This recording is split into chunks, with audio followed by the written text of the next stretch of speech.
Good evening all. സ്നേഹം നിറഞ്ഞ Calicut management association നേതാക്കളെ, മെമ്പേഴ്സ്, മറ്റ് ലെജൻഡ്സ്, കേരളത്തിലെയും പുറത്തും ഒക്കെയുള്ള ഒരുപാട് ബിസിനസ് ഗ്രൂപ്പ് മാനേജ്മെൻറ്റ് ടീം അംഗങ്ങളെ, എൻ്റെ വളരെ ക്ലോസ് ടോണി ഇവിടെ ഉണ്ട്, ആർക്കിടെക്ട് ആഷിഖ്, ഒരുപാട് ആൾക്കാരും, സക്കീർ, പരിചയമുള്ള ഒരുപാട് മുഖങ്ങളും ബന്ധങ്ങളൊക്കെ ഉള്ള ഒരുപാട് ആൾക്കാരുണ്ട്. എന്നെ സംബന്ധിച്ചിടത്തോളം ഇവിടെ കാര്യമായിട്ടൊന്നും സംസാരിക്കാനില്ല. വളരെ ലളിതമായ ഒന്ന് രണ്ട് വേർഡ് കാലിക്കറ്റ് മാനേജ്മെൻറ്റ് അസോസിയേഷൻ ക്ഷണിച്ചു. തീർച്ചയായിട്ടും നല്ല പരിപാടി എന്ന നിലയ്ക്ക് ഞങ്ങൾ ഇതായിട്ട് സഹകരിക്കുന്നു, വന്നു. ഇത്ര തന്നെയാണ്.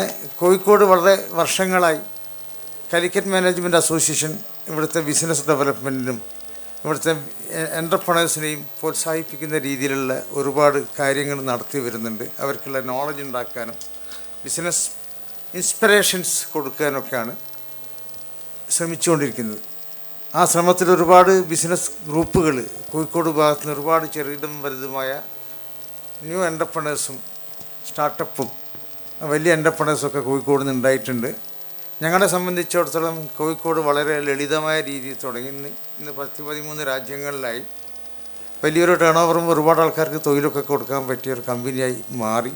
ഏകദേശം 30,000 പേർക്ക് തൊഴിൽ കൊടുക്കാനും അതുപോലെ തന്നെ ഇന്ത്യ ഇൻ്റർനാഷണൽ ഒരു 20,000 കോടീൻ്റെ മേലുള്ള ടേൺ ഓവറിൽ ഞങ്ങൾക്ക് എത്തിക്കാനും പറ്റി. ഞങ്ങളുടെ ടാർഗറ്റ് വേൾഡ് നമ്പർ 1 ആവുക എന്നുള്ളതാണ്. കോഴിക്കോട് നിന്ന് വന്നു, അത് നിങ്ങളൊക്കെ സഹായം വേണം. വേൾഡിലെ നമ്പർ 1 ബ്രാൻഡായി മാറുന്നു. ബ്രാൻഡ് എന്ന് പറയുമ്പം നമുക്ക് എല്ലാവർക്കും അറിയുന്നത് പോലെ തന്നെ ആൾക്കാരത് ട്രസ്റ്റ് ചെയ്ത് മനസ്സിൻ്റെ ഉള്ളിൽ കൊണ്ട് നടക്കുന്ന ഒന്നായിരിക്കണം. അവരെ മനസ്സിലും അവർ മറ്റുള്ളവർക്ക് റെക്കമെൻഡ് ചെയ്യണം, റെഫർ ചെയ്യണം. അപ്പോൾ അത് വരുമ്പോഴാണ് മറ്റുള്ളവർക്ക് വേണ്ടി റെഫർ ചെയ്യാൻ ധൈര്യമായിട്ട് ഞാൻ ഏറ്റവും പോയിക്കോ എന്ന് പറയുന്ന ഒരു രീതിയിലേക്ക് അതിനെ കൊണ്ടുവരിക എന്നുള്ളത് തുടക്കം മുതലേ ഞങ്ങൾ ശ്രമിച്ചതാണ്. 100% ട്രാൻസ്പെറൻസിയും സത്യസന്ധതയും കൃത്യനിഷ്ഠയും.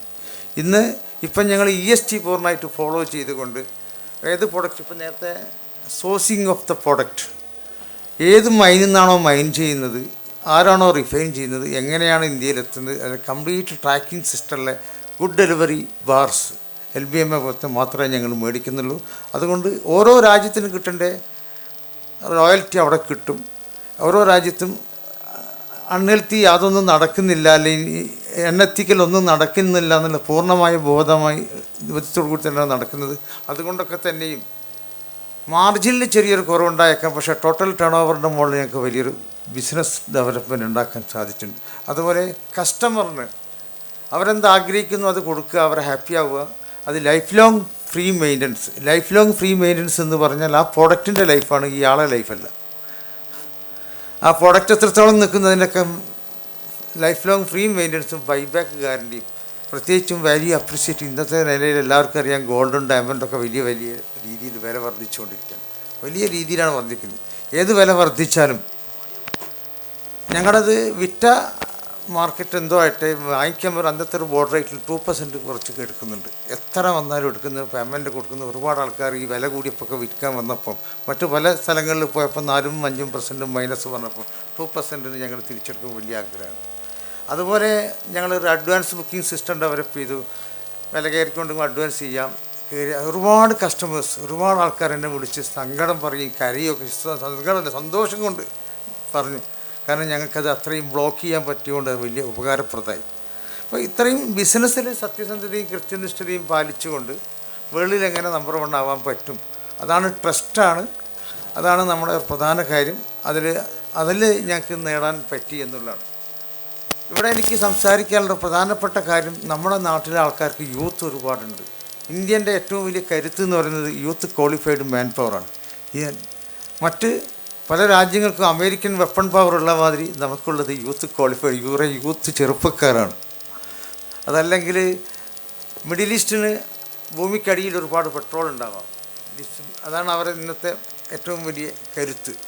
അതുപോലെ നമുക്ക് ഭൂമിക്ക് മുകളിൽ ഓടിക്കൊണ്ട് നടക്കുന്ന ഒരുപാട് ചെറുപ്പക്കാരുണ്ട്, അതാണ് ഇന്ത്യൻ്റെ കരുത്ത്. അത് ഉപയോഗപ്പെടുത്താൻ നിങ്ങൾക്ക് എല്ലാവർക്കും സാധിക്കണം. ആ കരുത്ത് തൊഴിലാക്കി മാറാനും സ്ത്രീയും പുരുഷനും ജോലി ചെയ്ത് കുടുംബം പുലരാൻ നയിക്കണം. നമുക്ക് എത്ര ആൾക്ക് സന്തോഷം പകരാൻ പറ്റണം. ഒരു കുടുംബമാണ് ഇന്ത്യൻ്റെ കൾച്ചർ. ഇന്ത്യൻ കമ്മ്യൂണിറ്റി നിലനിൽപ്പിൻ്റെ ഫാമിലി ബോണ്ടിങ്ങാണ്. ആ ഫാമിലി ബോണ്ടിങ്ങിൽ എത്രത്തോളം വളർച്ച ഉണ്ടാക്കാൻ പറ്റും എത്രത്തോളം സ്നേഹം ഉണ്ടാക്കും. ഇന്ത്യ എന്ന് പറയുന്നത് ഏറ്റവും ഇന്ത്യൻ ഫാമിലി ബോണ്ടിങ് വേൾഡിൽ എവിടെ ഉള്ളതിനേക്കാളും വളരെ സ്ട്രെങ്ത് ഉള്ളൊരു രാജ്യമാണ് ഇന്ത്യ. അപ്പോൾ ഇവിടെ നമുക്ക് എത്ര പേർക്ക് ജോലി കൂടുതൽ കൊടുക്കാൻ പറ്റും, ആ ജോലി എങ്ങനെയാണ്. ഇന്ന് വേൾഡിൽ ഒരുപാട് പ്രോഡക്റ്റ് നിർമ്മിക്കാനും അത് വിതരണം ചെയ്യാനൊക്കെയുള്ള കേപ്പബിലിറ്റി ഉണ്ട്. ഒരുപാട് നേരത്തെ ഞാൻ കണ്ടു FDAs ഒക്കെ ഒരുപാട് ഒപ്പിട്ടിട്ടുണ്ട്, ഒരുപാട് സാധ്യതകളുണ്ട്. ആ സാധ്യതകളൊക്കെ പറ്റിയൊക്കെ ഞങ്ങൾ മനസ്സിലാക്കിയിട്ടുണ്ട്. 14 കൺട്രിയിൽ പോയപ്പോൾ ബാക്കി എല്ലാ കൺട്രിയിലും എങ്ങനെയൊക്കെ പോകാൻ പറ്റുമെന്നുള്ളതാണ് ഞങ്ങൾ പഠിക്കുന്നത്. ആ രാജ്യത്തു നിന്നൊക്കെ പല raw material product to making India market the world. അവർ പ്രധാനമന്ത്രിയുടെ പ്രഖ്യാപന ലക്ഷ്യം ഇന്ത്യയിലുണ്ടാക്കി വേൾഡിൽ മാർക്കറ്റ് ചെയ്യുക. അത് ഓരോ പ്രോഡക്റ്റിൻ്റെ മുകളിലും ഓരോ രീതിയിലും നടത്തിയിട്ട് ഒരുപാട് ആൾക്കാർക്ക് ജോലി ഉണ്ടാവാനും ഇന്ത്യൻ എക്സ്പോർട്ട് കൂടാനും അതിൻ്റെ ബെനിഫിറ്റ് എല്ലാവർക്കും കിട്ടാനുള്ള സാധ്യതയുണ്ട്. മാനുഫാക്ചറിങ് ഇന്ത്യ, മേക്കിംഗ് ഇന്ത്യ ഒരു വലിയ സംഭവമായിരിക്കണം. കേരളത്തിൽ എന്തോ എന്നറിഞ്ഞില്ല, ആദ്യം മുതലേ കുറേ വർഷങ്ങളായിട്ടുള്ളവരുണ്ട്. കോർപ്പറേറ്റുകൾ എന്ന് പറഞ്ഞാൽ വലിയൊരു ചെകുത്താന്മാരാണ്, അല്ലെങ്കിൽ വേറെ എന്താ പറയുക, അവർ ചൂഷകരാണ്. കോർപ്പറേറ്റുകളോടുള്ള വിരോധം അത് ഒരു കോർപ്പറേറ്റും കേരളത്തിൽ എങ്ങനെ വളർന്നു വരാനുള്ള ചാൻസുകൾ ആരും കൊടുക്കുന്നില്ല. എനിക്കറിയാം, ഞങ്ങളുടെ തന്നെ വലിയൊരു മാനുഫാക്ചറിങ് സെൻറ്റർ വേണ്ടിയിട്ട് അവസാനം ഹൈദരാബാദ് പോയി തുടങ്ങി, കാലിക്കറ്റ് തുടങ്ങിയിട്ടുണ്ടായ വർഷങ്ങൾ 8 വർഷം നീണ്ട സമരം അവസാനം പ്രധാനപ്പെട്ട മുഖ്യമന്ത്രിയുടെ പേഴ്സണൽ കപ്പാസിറ്റിയിൽ അത് ഓപ്പൺ ചെയ്തു തന്നു. പക്ഷേ എന്നിട്ടും അവിടെ പ്രശ്നങ്ങൾ, പ്രാദേശികമായി ഉണ്ടാകുന്ന പ്രശ്നങ്ങൾ, ഒരുപാട് കാര്യങ്ങൾ, അതൊക്കെ ഞങ്ങൾ ഓവർകം ചെയ്തു. പക്ഷേ ഞങ്ങൾക്കൊരു വലിയ ഫാക്ടറി ഇതിനേക്കാളും വലുത് തോന്നുമ്പോൾ ഹൈദരാബാദ് പോയി ആർക്കിടെക്ട് ടോണിയനാണ് അതിനെ ഡിസൈൻ ചെയ്തത്. ഏതാണ്ട് 3.5 ലക്ഷം സ്ക്വയർ ഫീറ്റ് ഉണ്ട്, ഏതാണ്ട് 3000 ആൾക്കാർക്ക് ജോലിയുണ്ട്. 1.5 കോടിൻ്റെ അടുത്ത്, 1,41,00,000, 141 കോടി ഗവൺമെൻറ് ഞങ്ങൾക്ക് പല രീതിയിൽ സബ്സിഡി ആയിട്ടും ബിൽഡിങ്ങിൻ്റെ മെഷീനറി സബ്സിഡി ആയിട്ട് തന്നു. ഇവിടെ ഒരിക്കലും അങ്ങ് നമുക്ക് ആർക്കും ആലോചിക്കാൻ പോലും കഴിയില്ല. അത് GST കൂടി തിരിച്ചു തരണം, ഒറ്റയടിക്ക് തീരുകയല്ല. നമ്മളടിക്കുന്ന GST എത്രയാണോ അതിൻ്റെ പെർസെൻറ്റേജ് 50% നമുക്ക് കുറച്ച് തരും. ആ രീതിയിലുള്ളൊരു അപ്രോച്ചാണ്. അപ്പോൾ നമ്മളവിടെ കൂടുതൽ ബിസിനസ് ഉണ്ടാക്കാൻ ഒരു കണ്ടീഷൻ അതിൻ്റെ അടുത്ത് വെച്ചത്. എത്ര പേർക്ക് ജോലി കൊടുക്കുമെന്ന് ചോദിച്ചു. ഞങ്ങൾ പറയും 3000 പേർക്ക്, കുറഞ്ഞാൽ ഞങ്ങൾ ഇത് കുറയ്ക്കും. 3000 പേർക്ക് ഓൾറെഡി ആയി, ഇപ്പോൾ ഇതിൽ കൂടുതലാകാൻ പോവാണ്.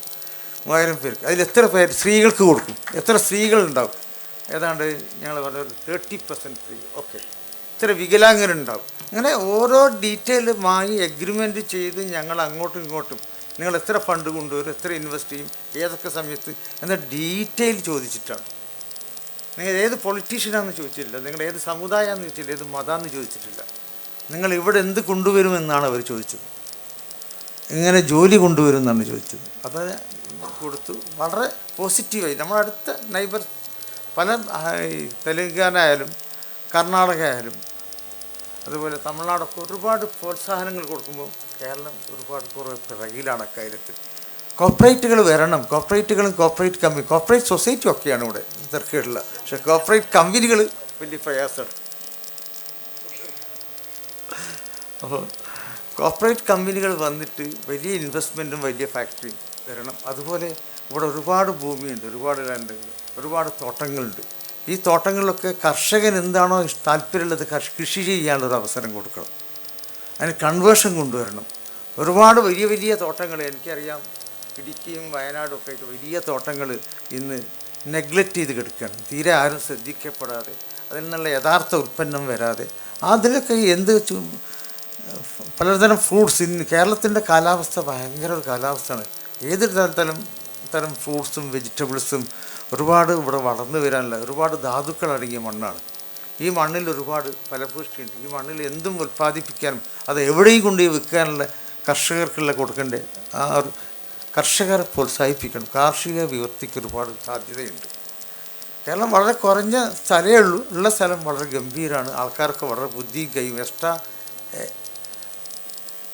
ബുദ്ധിയുള്ള ആൾക്കാരാണ്, എക്സ്ട്രാ കഴിവുള്ള ആൾക്കാരാണ്. ലോകത്ത് മുഴുവൻ സഞ്ചരിച്ച് ലോകത്ത് ഞങ്ങൾ പല സ്ഥലത്തും ഒരുപാട് ഷോറൂമുകളുണ്ട്. എവിടെയൊക്കെ ചെന്നാലും ആദ്യം വരുന്നത് മലയാളി അസോസിയേഷനാണ്, പിന്നെ ഇന്ത്യൻ അസോസിയേഷൻ. മലയാളി അസോസിയേഷൻ വന്ന ഓണാഘോഷം നിങ്ങളുടെ വക സ്പോൺസർ ആയിക്കോട്ടെ, ഇന്ത്യൻ വന്ന ദീപാവലി നമ്മുടെ വക സപ്പോർട്ട് വേണം. ഇത്രയേ ഉള്ളൂ. കാരണം അത്രയും വിശാലമായ രീതിയിൽ ഇന്ത്യൻ വേൾഡിൽ എവിടെയൊക്കെ പോയി നോക്കിയാൽ, US ഞങ്ങൾ 6-8 സ്ഥലത്തുണ്ട്, UK കാനഡയിലും ഓസ്ട്രേലിയയിലൊക്കെ ഉണ്ട്, ന്യൂസിലാൻഡിലൊക്കെ. വളരെ രസകരമായിട്ടുള്ള ആൾക്കാരാണ്. നേരത്തെ പോയി സെറ്റിൽ ചെയ്ത ആൾക്കാരും പുതുതായിട്ട് സെറ്റിൽ ചെയ്ത ആൾക്കാരും വളരെ ഇൻട്രസ്റ്റീവായിട്ട് അവിടെ ഡെവലപ്പ് ചെയ്തുകൊണ്ടിരിക്കുകയാണ്. അപ്പം നമുക്കിവിടെ വേണ്ടുന്നത് ഒരുപാട് ആൾക്കാർക്ക് തൊഴിൽ കൊടുക്കാനുള്ള സംവിധാനമാണ്. ആ തൊഴിലുണ്ടാവണമെങ്കിൽ ആ തൊഴിൽ ഉണ്ടാകാനുള്ള സംവിധാനവും കോർപ്പറേറ്റ് ഇൻവെസ്റ്റ്മെൻറ്റും ധാരാളമായിട്ട് വരേണ്ടത്. അതുപോലെ എഡ്യൂക്കേഷൻ. ഇന്ന് നമ്മുടെ നാട്ടിൽ നിന്ന് ഏറ്റവും കൂടുതൽ പൈസ ചോർന്നു പോകുന്നത് മോനവിടെ പഠിക്കുന്നത് UK-യിലാണ്, അല്ലെങ്കിൽ ഇപ്പം അടുത്ത് ഈ യുക്രൈനടക്കം മടങ്ങി വരുന്ന സിസ്റ്റം ഉണ്ടായി. ഒരുപാട് ആൾക്കാർ ചൈനയിൽ ഏതോ എല്ലാ രാജ്യത്തു നിന്നും നമ്മുടെ ആൾക്കാർ കുട്ടികൾ പഠിക്കാൻ പോവാണ്. അവിടെയൊക്കെ പല ഓപ്പർച്യൂണിറ്റി നോക്കിയിട്ട് അവിടെ പിന്നെ നിൽക്കുക. അപ്പോൾ അവിടെയൊക്കെ ആ യൂണിവേഴ്സിറ്റികൾക്കെല്ലാം വന്ന് ഇവിടെ ഇഷ്ടംമാതിരി നല്ല സ്ഥലമുണ്ട്. ഇവിടെ എങ്ങനെയായാലും ഒരു 12 മണിക്കൂർ അല്ലെങ്കിൽ പകലും 12 മണിക്കൂർ രാത്രി എന്ന് പറഞ്ഞ രീതിയിലുള്ള സമയമാണ്. സമയക്രമം വളരെ സുഖമുള്ള സമയക്രമം, നല്ല കാലാവസ്ഥയാണ്. മിനിമം തണുപ്പ് വന്നാൽ ഒരു 19, കൂടിപ്പോയാൽ 33, 34 വരെ. ഇത്രയും നല്ല കാലാവസ്ഥയും നല്ല പച്ചപ്പുള്ള ഒരുപാട് പ്രദേശങ്ങളുണ്ട്. ഇവിടെ ഒരുപാട് യൂണിവേഴ്സിറ്റികളും കോളേജുകളും വരണം. അതൊരു ബിസിനസ്സായി കാണുന്നതിന് തെറ്റില്ല. കാരണം അവിടെയൊക്കെ പോയി പൈസ കൊടുക്കാൻ പറ്റുമെങ്കിൽ ഇവിടുത്തെ ആൾക്കാർക്ക് ഇവിടുത്തെ ആൾക്കാരൊന്നും അല്ല ഇവിടെ വരിക. നിങ്ങൾ വിചാരിക്കേണ്ട കേരളത്തിൽ നല്ല യൂണിവേഴ്സിറ്റിയിൽ നല്ല കോളേജ് വന്നാൽ ഇന്ത്യയുടെ 4 ഭാഗത്തു നിന്ന് ഇങ്ങോട്ട് വരും. നമുക്കറിയാമല്ലോ കാലിക്കറ്റ് IIM-ലൊക്കെ എവിടെ നിന്നൊക്കെ ആൾക്കാർ വരുന്നു, NIT-യിൽ എത്ര ആൾക്കാർ വരുന്നു. കാലിക്കറ്റൊക്കെ ഒരുപാട് നല്ല ടീച്ചേഴ്സുള്ള സ്ഥലമാണ് നമ്മുടെ നാട്. നല്ല എഡ്യൂക്കേഷൻ സിസ്റ്റം ഉണ്ട്, കൾച്ചറുണ്ട്. എല്ലാ കമ്മ്യൂണിറ്റിയും മിക്സ് കൾച്ചറുള്ളൊരു സ്ഥലമാണ്. വളരെ നല്ല കൾച്ചറും നല്ല പ്രോത്സാഹനമൊക്കെ ഉണ്ട്. അതുകൊണ്ട് കേരളത്തിൻ്റെയും പ്രത്യേകിച്ച് കോഴിക്കോടിൻ്റെ പുരോഗതി എല്ലാവരും ആഗ്രഹിക്കുന്നത്. കോഴിക്കോടാണ് കാലിക്കറ്റ് മാനേജ്മെൻറ്റ് അസോസിയേഷൻ. കാലിക്കറ്റിന് എങ്ങനെ കൊടുക്കാൻ പറ്റും എന്ന് തിരിച്ചു. കാലിക്കറ്റിൽ വേണ്ടത് ടൂറിസം ഡെവലപ്മെൻറ്റാണ്. കാലിക്കറ്റ് വലിയൊരു സിറ്റിയിൽ വലിയ ടൂറിസം വലിയ ഇൻട്രസ്റ്റ് ഒന്നും വരാനുള്ള യാതൊരു സാധ്യതയില്ല.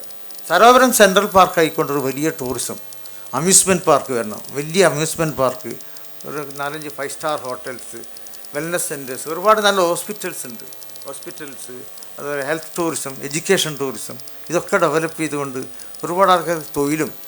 പുറമേ നിന്ന് വരുന്ന ആൾക്കാർക്ക് ഇവിടെ 2-3 എയർപോർട്ട് അടുത്തടുത്താണ്. കാലിക്കറ്റ്, കണ്ണൂർ, വേണമെങ്കിൽ കോയമ്പത്തൂർ, എറണാകുളമൊക്കെ നമുക്ക് ഇങ്ങോട്ട് ഈസിയായിട്ട് വരാൻ പറ്റുന്ന സ്ഥലങ്ങളാണ്. അപ്പോൾ ഇത്രയും എയർപോർട്ടുകളൊക്കെ ഉപയോഗിച്ചുകൊണ്ട് വിദേശത്തു നിന്ന് ഒരുപാട് വെൽനസ് സെൻ്ററായിട്ടും ഹെൽത്ത് ടൂറിസവും അതുപോലെ എഡ്യൂക്കേഷൻ ടൂറിസ്റ്റും ഒരുപാട് സാധ്യതയുണ്ട്. ഈ സാധ്യതയെ എങ്ങനെ ഉപയോഗപ്പെടുത്തുന്ന വെച്ചാൽ എല്ലാവരും ഫണ്ട് ഇവിടെ എല്ലാവരെയും കയ്യിലുണ്ട്. ഞാൻ മനസ്സിലാക്കിയത് 1 കോടി, 2 കോടി, 5 കോടി, 10 കോടി എടുക്കാനുള്ള ഒരുപാട് ആൾക്കാരുണ്ട്. ഇവർ ജോയിൻ ചെയ്ത് കഴിഞ്ഞാൽ വലിയ അത്ഭുതങ്ങൾ സൃഷ്ടിക്കാൻ പറ്റും, ഒരുപാട് മാറ്റങ്ങൾ കൊണ്ടുവരാൻ പറ്റും. ചെറിയ എമൗണ്ട് ഉള്ള ഒരുപാട് ആൾക്കാർ, അങ്ങനെയുള്ള ആൾക്കാർ ചേർന്നുകൊണ്ട് വലിയൊരു ബിസിനസ്സിന് സാധ്യതയുള്ള ഒരു പ്രദേശം കൂടിയാണ് കാലിക്കറ്റ്. ഞങ്ങൾ ആ മോഡൽ വളരെ വ്യക്തമായിട്ട് അനുഭവിച്ച് കാണിച്ച് ഒരുപാട് ഇൻവെസ്റ്റേഴ്സ്, ഞങ്ങളെ സംബന്ധിച്ച് 2-3000 ഇൻവെസ്റ്റേഴ്സ്, ഇന്ന് വരെ ആർക്കും കംപ്ലൈൻ്റ് ഒന്നുമില്ല. എല്ലാ അക്കൗണ്ടും എല്ലാം ട്രാൻസ്പെറൻസ്, അവർക്ക് കിട്ടേണ്ട എല്ലാം കിട്ടി. വളരെ കൃത്യമായ രീതിയിൽ അത് മാനേജ് ചെയ്താൽ അത് റിസൾട്ട് ഉണ്ടാക്കാൻ പറ്റും. അതങ്ങനെ ഫിനാൻഷ്യൽ റിസോഴ്സസ് അവിടെ ഉണ്ട്. മാൻ പവർ റിസോഴ്സസ് നമ്മുടെ നാട്ടിലുണ്ട്. ഐഡിയാസ് ഉള്ള ഒരുപാട് ചെറുപ്പക്കാർ ഇവിടെ ഐഡിയാസ് ഉണ്ട്. നമുക്കറിയാം ഒരുപാട് ഐഡിയാസ് ഉള്ള കപ്പാസിറ്റിയും കഴിവും ഒക്കെ ഉള്ള ഒരുപാട് ആൾക്കാർ. ഇവരൊക്കെ ചേർത്ത് നിർത്തിക്കൊണ്ട് കോഴിക്കോടിനൊരു വലിയ മാറ്റം കൊണ്ടുവരാൻ കാലിക്കറ്റ് മാനേജ്മെൻറ്റ് അസോസിയേഷന് സാധിക്കുമാറാകട്ടെ എന്ന് പറഞ്ഞുകൊണ്ട് ഞാൻ നിർത്തുന്നു. ജയ് Hind. Thank you so much, sir.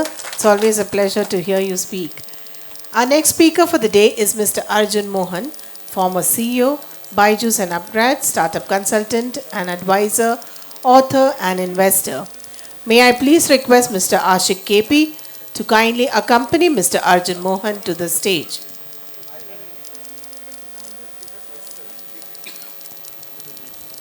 Checked out, right?